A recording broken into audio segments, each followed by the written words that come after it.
5 websites where you can make money daily, and the last one pays the most. Number 1, Lime.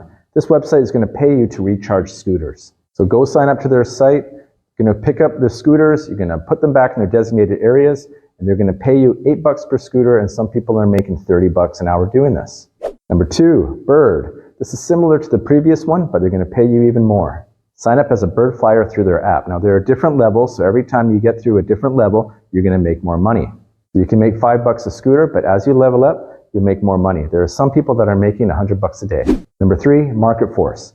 This site is going to pay you to eat, shop, or play. That's right, no joke. This is a mystery shopper website. You're going to go to stores, restaurants, and movie theaters and act just like a regular customer. So on average, you'll make about $20 an hour. Number 4, Clearview. Now this is a freelance website where you can sell your services. So unlike Fiverr or Upwork, where you have to wait for your customers to come to you, they will be sending you job opportunities. So you can make something like $200, but all the way up to like $1,000 per job. Number 5, Gigwalk. This is where you're going to get paid to do random services like take pictures of grocery store shelves that need restocking and other similar tasks. Now these can take anywhere from 5 minutes to an hour to do, and you'll make about $3 to $100 per task. Now follow for more ideas.